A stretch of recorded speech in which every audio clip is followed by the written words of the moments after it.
Tragedia nella notte del Redentore, ragazza di 21 anni di Mestre muore annegata dopo un tuffo agli alberoni in zona Lido, il corpo recuperato dai vigili del fuoco poco prima dell'1, indagini sul dramma.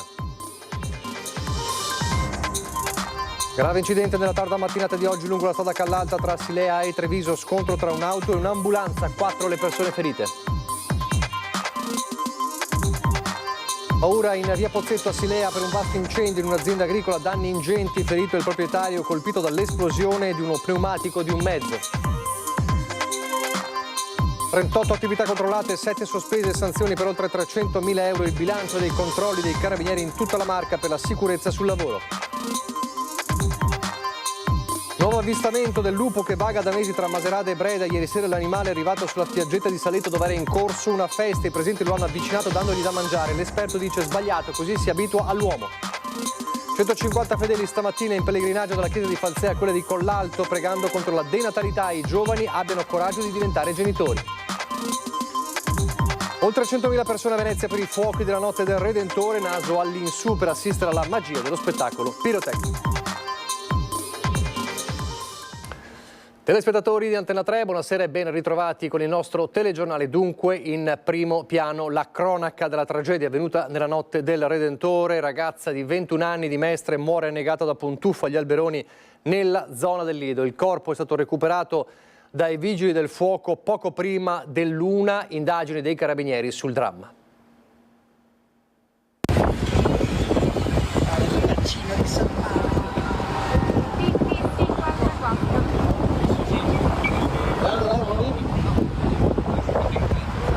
Sono circa le 20 quando Linda Zennaro posta questo video su Instagram in bacino di San Marco.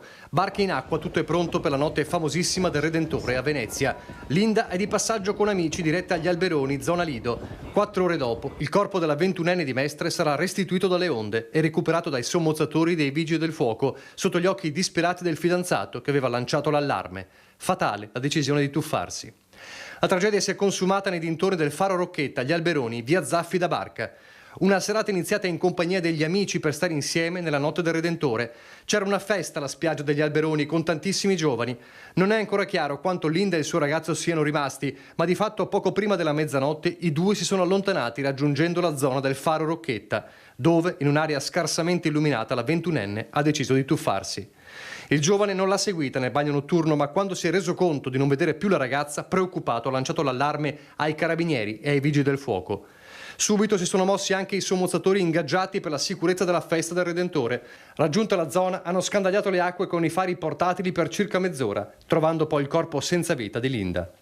Sul posto sono arrivati anche i militari dell'Arma, quindi il medico legale avvisato dal PM di turno che nelle prossime ore dovrà decidere se ordinare un'autopsia per chiarire l'effettiva causa di morte della ragazza, che potrebbe aver avuto un malore mentre nuotava in laguna, finendo poi per annegare, o aver battuto la testa sugli scogli.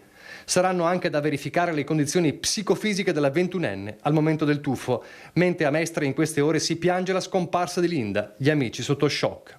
Una tragedia che colpisce per il secondo anno di fila la notte del Redentore, anche se diversa da quella consumatasi lo scorso anno, quando il 28enne Riccardo Nardin di Cavallino Treporti perse la vita nello scontro tra la barca sulla quale era a bordo e una briccola. Stavolta il dramma è andato in scena lontano dalla festa e quando ancora forse la Giudecca si brindava con gioia, al Lido c'erano soltanto lacrime e disperazione per una giovanissima vita spezzata. Tragedie come questa lasciano veramente sgomenti. Quella che doveva essere una festa si è passati alla tragedia. Non ci resta che stringerci veramente nel più profondo dolore della famiglia, alla quale vanno le nostre condoglianze della municipalità e quelle del Comune di Venezia. A proposito di tragedie in acqua, in queste ore la polemica del consigliere regionale della Lega Luciano Sandonà, che ha postato sulla sua pagina Facebook un video di alcune persone che facevano il bagno, eccolo, nel Brenta, nella stessa famigerata spiaggetta di Campo San Martino nel Padovano, dove, lo ricorderete, hanno perso la vita 2 giovani soltanto una settimana fa. A una settimana dal doppio annegamento qualcuno, scrive Sandonà su Facebook, si cimenta nel nuoto a qualche metro dal punto della morte nonostante il divieto assoluto di balneazione, scrive appunto Sandonà, che continua: questo a dimostrazione che occorre chiudere l'accesso alla spiaggetta a valle del ponte per prevenire altri lutti. Vengono i brividi, conclude Sandonà, anche pensando ai 2 ragazzi e alle vittime precedenti. Speriamo non siano morti inutilmente. Questo è il post, il messaggio di Luciano Sandonà. Adesso lo schianto che è avvenuto questa mattina tra un'auto e un'ambulanza lungo la strada Callalta tra Silea e Treviso, 4 persone ferite. È di 4 feriti il bilancio dell'incidente accaduto intorno alle 12:30 in via Callalta, ai confini tra i comuni di Treviso e Silea. A scontrarsi frontalmente, per cause ancora tutte da accertare, un'ambulanza della Croce Azzurra che viaggiava in direzione Treviso e che stava trasportando in ospedale, non in emergenza, una paziente quarantenne, e una Lancia Y proveniente dal senso opposto. Evidenti sulle carrozzerie dei 2 mezzi i segni del violento impatto, sull'asfalto vetri e frammenti. Immediato sul posto l'arrivo di un'ambulanza del SUEM che ha soccorso i feriti. A bordo del mezzo della Croce Azzurra, oltre al paziente, viaggiavano l'autista, una 52enne di Treviso, e una soccorritrice, una ragazza di 23 anni di Maserata, trasportati al Cafoncello per accertamenti insieme agli occupanti della vettura, una donna di 51 anni e un uomo di 54, entrambi trevigiani. Nessuno dei feriti sarebbe in pericolo di vita. In via Callalta hanno lavorato anche i carabinieri per i rilievi di legge per ricostruire l'esatta dinamica dell'incidente che ha causato ripercussioni sul traffico lungo la regionale, rimasta chiusa per oltre un'ora in entrambe le carreggiate. E poi la paura vissuta questa notte in via Pozzetto a Silea per un vasto incendio in un'azienda agricola, danni ingenti all'azienda, ferito anche il proprietario colpito dall'esplosione di uno pneumatico di un mezzo andato a fuoco. Prima 2 boati ad una trentina di secondi l'uno dall'altro, poi la vampata e le fiamme. È il racconto dei residenti di via Pozzetto a Sant'Elena di Silea, svegliati nel cuore della notte da un incendio scoppiato in un'azienda agricola. Le fiamme, quasi sicuramente di natura accidentale, secondo le prime ipotesi dei carabinieri intervenuti insieme ai vigili del fuoco, sarebbero partite da un carro miscelatore parcheggiato vicino alla stalla. In pochi istanti il rogo si è esteso a 3 silos per la raccolta dei mangimi, andati completamente distrutti. Impressionante la nube densa di fumo che si è alzata, visibile a diversi chilometri di distanza. Il primo a intervenire il proprietario di 62 anni, che ha tentato di spegnere le fiamme che avevano avvolto il macchinario, venendo però colpito dall'esplosione di uno dei 2 grossi pneumatici. L'uomo ha riportato lievi ustioni e ferite fortunatamente non gravi. Soccorso dai sanitari del SUEM, è stato portato al pronto soccorso del Cafoncello per essere medicato. I vigili del fuoco, arrivati da Treviso e Mestre con 2 autopompe, 2 autobotti, l'autoscala e 16 operatori, sono riusciti a spegnere le fiamme prima che si propagassero ulteriormente. Salvi gli animali ospitati nella stalla, ingenti invece i danni ancora da quantificare. I tecnici dei pompieri sono ora al lavoro per accertare le cause dell'incendio. 38 aziende stangate e sanzioni per un totale di 330.000 euro è il bilancio dei controlli dei carabinieri del nucleo ispettorato del lavoro di Treviso in collaborazione con l'Arma Territoriale in questi giorni contro lo sfruttamento del lavoro e il caporalato nella Marca. All'esito dei controlli sono state sospese 7 attività imprenditoriali, delle quali 6 per gravi violazioni sulla sicurezza sui luoghi di lavoro e 1 per lavoro nero. Tra i controlli, durante uno dei controlli in un cantiere edile a Casale sul Sile, ad esempio, sono state sospese 2 aziende intente a svolgere lavorazioni in quota, la prima su un ponteggio privo di parapetti, mentre la seconda non avendo redatto il piano operativo di sicurezza. Altre 2 imprese edili, Oderzo e Montebelluna, sono state sospese perché trovate ad operare su ponteggi montati in maniera non conforme. Nel settore agricolo, in un vigneto di Masera, ad esempio, sotto il caldo torrido è stato individuato un lavoratore di origini marocchine intento a effettuare lavorazioni di pulizia e sfalcio dell'erba in totale carenza previdenziale e assicurativa e quindi in nero. Questi sono solo alcuni degli esempi delle 38 violazioni che sono state accertate dai carabinieri, che hanno intensificato i controlli contro lo sfruttamento del lavoro e il caporalato e quindi anche della sicurezza sul lavoro. Non si ferma, lo sappiamo, l'escalation di furti nella Marca dopo i colpi che vi abbiamo raccontato nei giorni scorsi a San Cipriano di Roncade, a Breda di Piave. Ieri sera ladri segnalati anche a Villorba in via Cal di Treviso e poi qualche giorno fa la raffica di furti e di colpi nel quartiere di San Gaetano a Montebelluna, tanto che, lo ricorderete, i residenti avevano annunciato di volersi organizzare in ronde, una organizzazione che però vede scettico il sindaco Bordin. Fanno irruzioni in casa con i proprietari all'interno, rubano soldi, danneggiano le proprietà. I ladri, ci raccontano i cittadini, non si fermano davanti a niente. I residenti del quartiere di San Gaetano, dove c'è stato l'ultimo raid, sono esasperati. Vogliono organizzare delle ronde per proteggere i propri familiari e le abitazioni. Il sindaco Adalberto Bordin su questo è lapidario. Ma le ronde a cosa servono? Chiedete informazioni per quanto riguarda il controllo del vicinato. Se avete dei problemi, la mia porta è sempre aperta, venite qui. Sul piatto un potenziamento del sistema di videosorveglianza, soprattutto nella zona di Montebelluna dove si sono registrati più furti. Sono venuti dei residenti di San Gaetano a parlarmi, ok, perché la mia porta è sempre aperta a chiunque, soprattutto per chi subisce reati e furti. E stiamo vedendo se è possibile che, considerato che Montebelluna ha circa 200 km di strade, quindi non è pensabile entro domani mattina videosorvegliarle tutte quante, riuscire a fare in modo che i privati possano sostenere i costi delle telecamere per poi collegarle alle centrali operative dei carabinieri e della polizia locale. Il comune intanto sta pensando a migliorare il sistema di illuminazione presente nel territorio, mentre nel prossimo futuro si valuterà la possibilità di provvedere all'installazione di nuovi impianti illuminanti nelle zone carenti. Non solo. I deterrenti, secondo il mio punto di vista, sono maggiori forze dell'ordine sul territorio e pene più severe, perché mi sono anche stancato di sentirmi, cioè la frustrazione del residente, credetemi, e penso di parlare per più di qualche sindaco, dobbiamo moltiplicarla per n, diventa la frustrazione del sindaco che si sente completamente impotente. Intanto il sindaco lancia un appello a tutti i cittadini. I carabinieri vi aspettano, se avete subito un reato andate a denunciare. Dopo volete scriverlo su Facebook, va bene, scrivetelo pure. Prima però andate a denunciare alle autorità competenti, vi prego. A proposito di carabinieri, c'è l'altra piaga, quella delle truffe che si moltiplicano soprattutto agli anziani in estate. Continua l'attività di informazione e divulgazione di consigli utili contro i raggiri da parte dei carabinieri del Comando Provinciale di Treviso dopo la partnership avviata nei giorni scorsi con Casugana. In queste ore è stata la diocesi di Vittorio Veneto con il vescovo Corrado Pizziolo a raccogliere la richiesta di collaborazione dell'Arma. Gli opuscoli e le locandine con i consigli antitruffa saranno infatti a breve distribuiti nelle 162 parrocchie della diocesi vittoriese grazie alla collaborazione di parroci, sacerdoti e gruppi parrocchiali in occasione di messe, celebrazioni e incontri.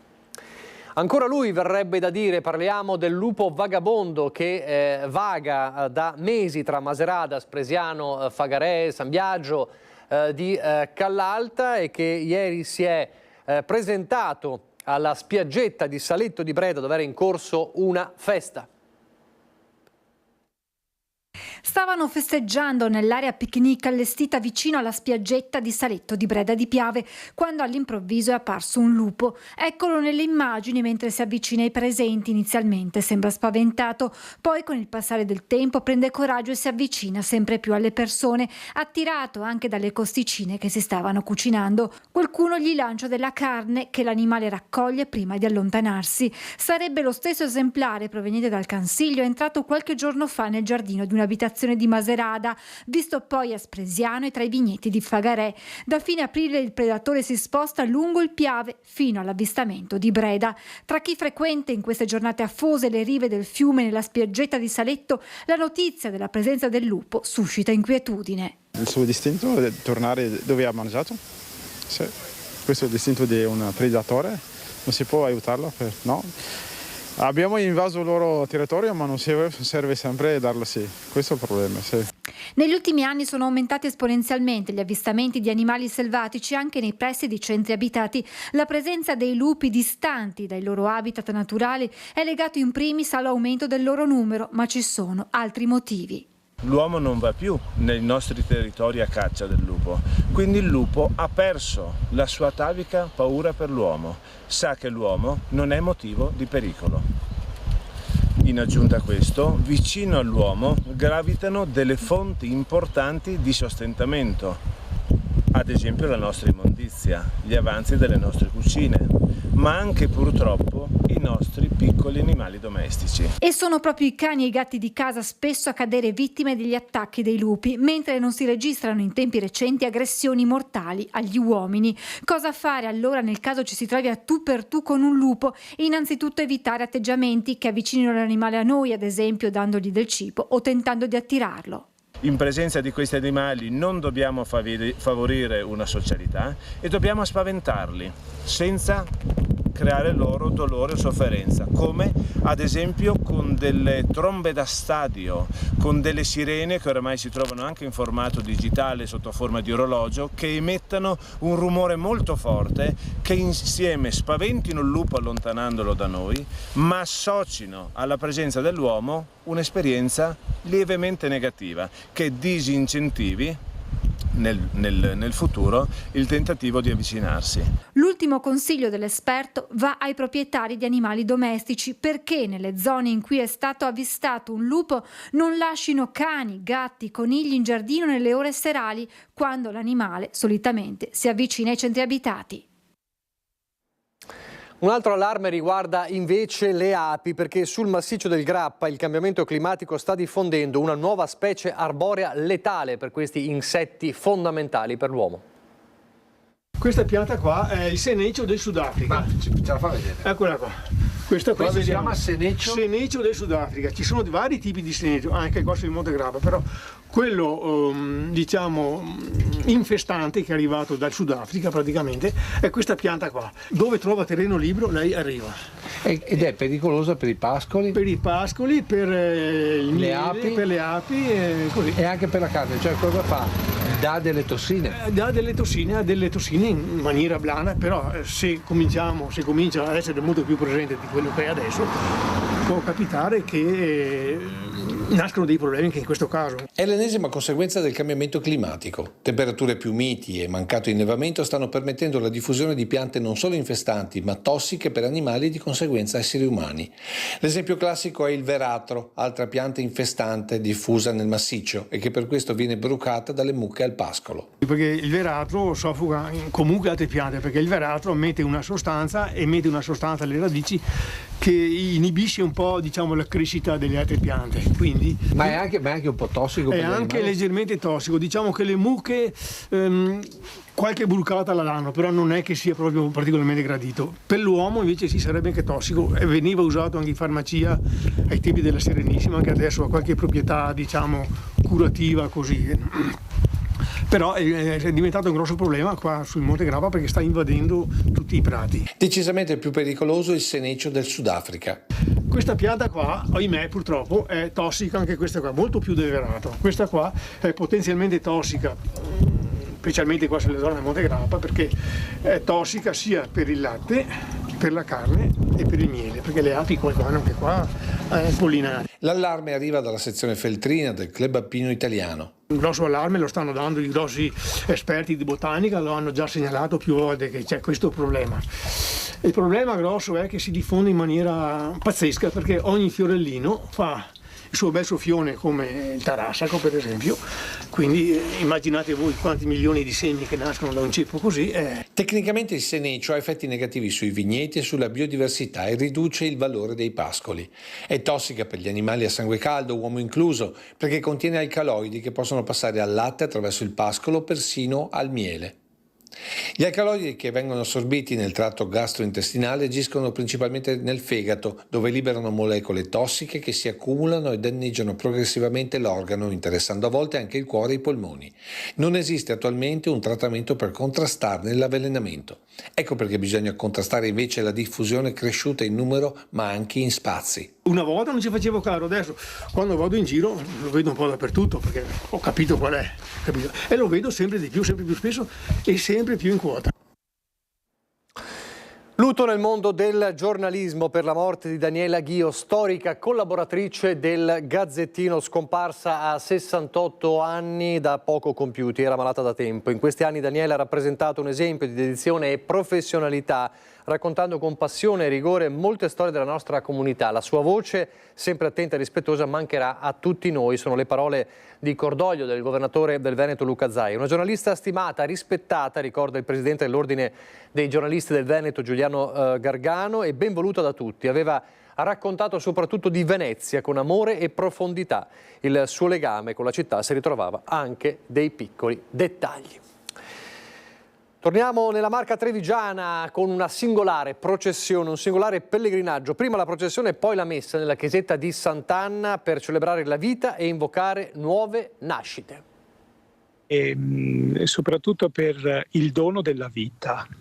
Celebrare la vita, celebrare i bimbi appena nati e quelli che nasceranno. Con questo spirito Don Mirko della Torre, parroco di Sernaglia, insieme al Consiglio Pastorale, ha deciso di organizzare un momento di preghiera, una processione dalla chiesa di Falzè a quella di Sant'Anna Collalto.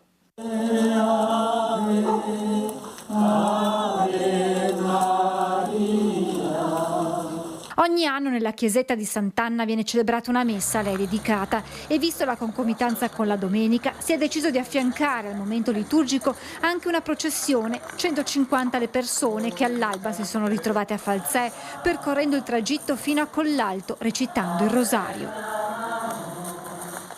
Proprio per chiedere l'invocazione di Sant'Anna per il dono della vita, la vita che sacra dal suo concepimento fino alla fine. Ecco, soprattutto il dono della vita dei bambini, di queste belle famiglie giovani che nonostante tutto vivono questa così con serenità e con gioia l'essere padre, l'essere madre. Le giovani famiglie, dice Don Mirko, vanno salvaguardate e sostenute. Devono lavorare sia tutti e due, i coniugi, mamma e papà. Ci sono i nonni che aiutano i genitori quando i bambini sono piccoli, però a volte penso che lo Stato dovrebbe aiutare ancora di più. È vero, dice ancora il parroco di Sernaglia, che è più facile adottare un cane o un gatto perché un figlio è un impegno importante, ma in un paese dove aumenta la denatalità, i bambini rappresentano la continuazione di noi. Il coraggio è che si aprano la vita senza paura. Pochi istanti di pubblicità, poi di nuovo con il telegiornale.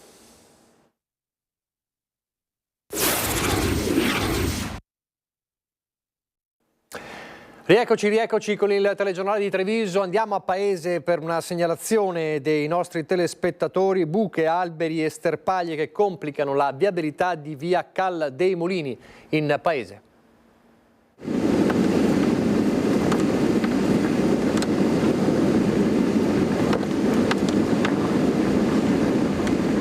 Facciamo la revisione delle auto e poi abbiamo una strada così.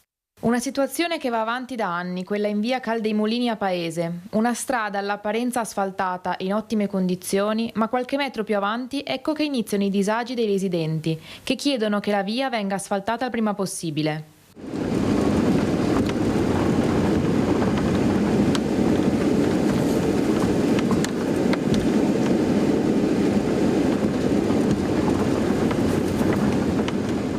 Il problema principale è la viabilità, che ci sono buche ormai da anni che ne schivi una, ne prendi altre tre. Ci sono i rami che toccano la testa e anche le auto e che se dovesse arrivare un mezzo di soccorso per qualche motivo forse farebbe anche fatica il transito. Una stradina lunga circa 1 chilometro che non presenta solo problemi di viabilità, ma anche pericoli.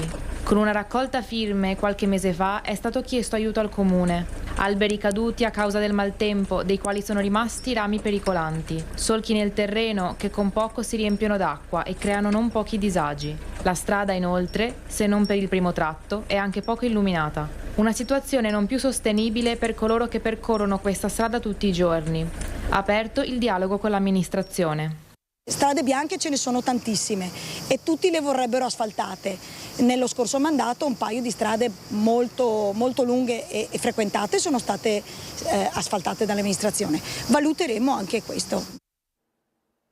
Torniamo a Treviso, inizierà quasi sicuramente con il prossimo autunno la demolizione dello storico centro anziani di via Calabria a Treviso. Al suo posto nascerà una nuova struttura più grande e funzionale a disposizione non soltanto della terza età.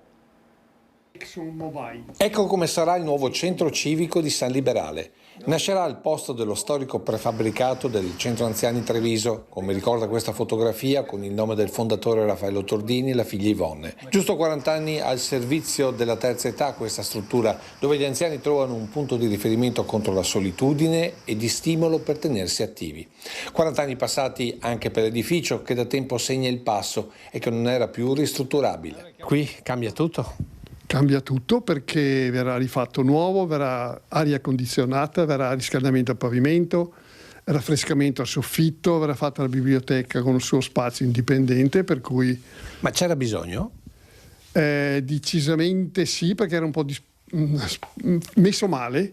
Diciamo che la realtà è cambiata, per cui bisognerà adattarlo e allargarlo a tutta la cittadinanza, non solo gli anziani, perché altrimenti diventa un ghetto. Quindi non solo un obiettivo strutturale, ma soprattutto sociale, creando un contatto costante tra generazioni. Però non possiamo chiudere le porte alla cittadinanza. Se hanno riunioni, giovani, ragazzi che hanno bisogno, creare uno spazio anche per loro. Più contatto tra generazioni quindi in un tempo dove la terza età cresce nei numeri. Sono cresciuti gli anziani che frequentano il GAT?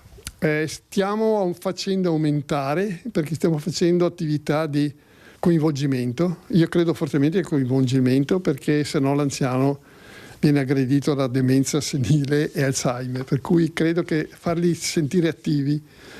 Ogni 3 mesi facciamo una festa, facciamo le feste per la castagnata, facciamo il carnavale, la crostolata, perché hanno bisogno, sono loro che me lo chiedono. In autunno è prevista la demolizione del vecchio fabbricato per poi iniziare la nuova struttura, composta di 2 piani con ampi spazi comuni, un bar, magazzini, auditorium polifunzionale e sala lettura, tutto per favorire il contatto generazionale, ma anche una sorta di autonomia gestionale, da sempre fiore all'occhiello del GAT, Gruppo Anziani Treviso. Dobbiamo renderci conto che gli anziani saranno sempre di più e le esigenze sempre maggiori. Chi ha la lungimiranza di prevedere, di programmare per il futuro si troverà leggermente avanzato, chi aspetta fino all'ultimo si troverà che non sa più come risolvere i problemi.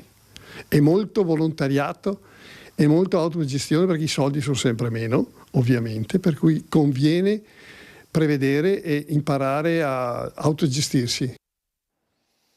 Lo sport è contro la rovescia ormai per le Olimpiadi di Parigi 2024 e con la delegazione azzurra ci sono ovviamente anche le farfalle della ginnastica ritmica, con loro al loro fianco anche una psicologa dello sport trevigiana.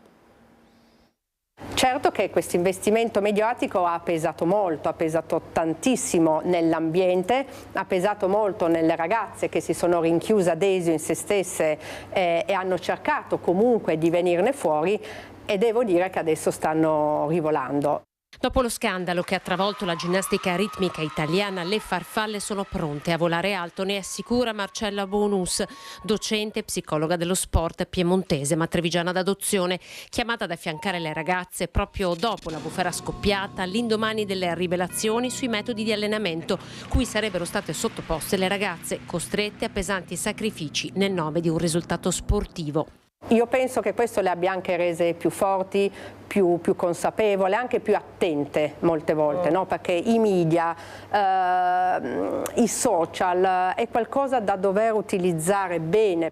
Non solo le nuove tecnologie ma anche social e media stanno avendo, spiega Bonus, un impatto sempre più importante nella vita e nella storia degli atleti. Bisogna stare attenti, bisogna capire che la sconfitta fa parte del percorso di crescita di qualsiasi essere umano e ancora di più dell'atleta. Bonus era a Roma per gli europei, sarà a Parigi tra pochi giorni accanto ai grandi dell'atletica e della ginnastica ritmica, ma il suo primo messaggio è per i futuri atleti, quelli che verranno. Anche nello sport giovanile vediamo quanti genitori comunque si aspettano dai propri figli l'eccellenza. Invece noi dobbiamo capire che il processo di crescita è un processo e quindi necessita dell'arte della costanza, ne necessita dell'arte della resilienza, un talento che deve essere più mentale ancora che fisico, perché il processo è lungo. È domenica e come ogni domenica c'è l'appuntamento con l'archivio storico straordinario di Antenna 3. Il nostro Lucio Zanato ci riporta nel 1986 per capire come è cambiata questa città e vediamo infatti una città che aveva, pensate all'epoca, 169 osterie.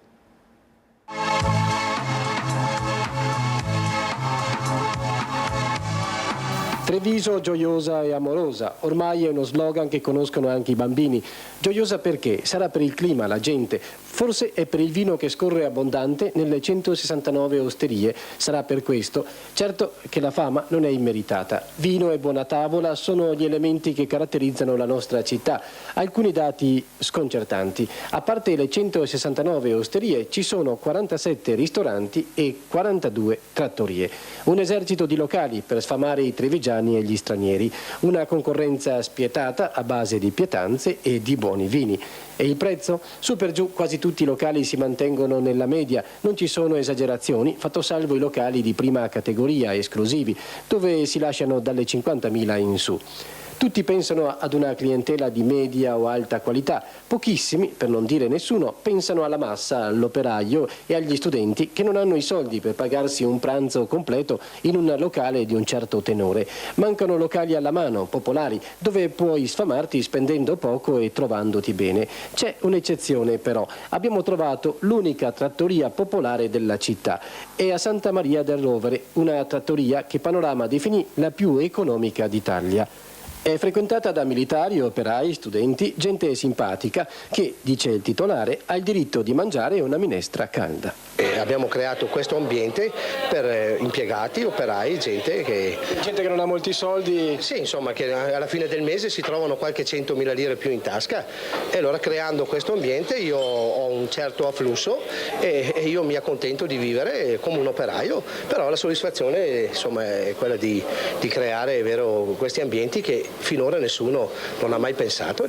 Io penso che sia il muratore che l'operaio, tutti quanti, l'epoca del pentolino o del panino, perché non hanno la portata di mano, diremo, non hanno la portata dei soldi, sia anche finita. Dobbiamo anche creare questi ambienti, questi locali per questa gente che lavora 12-13 ore al giorno, che hanno diritto di mangiare una pasta asciutta.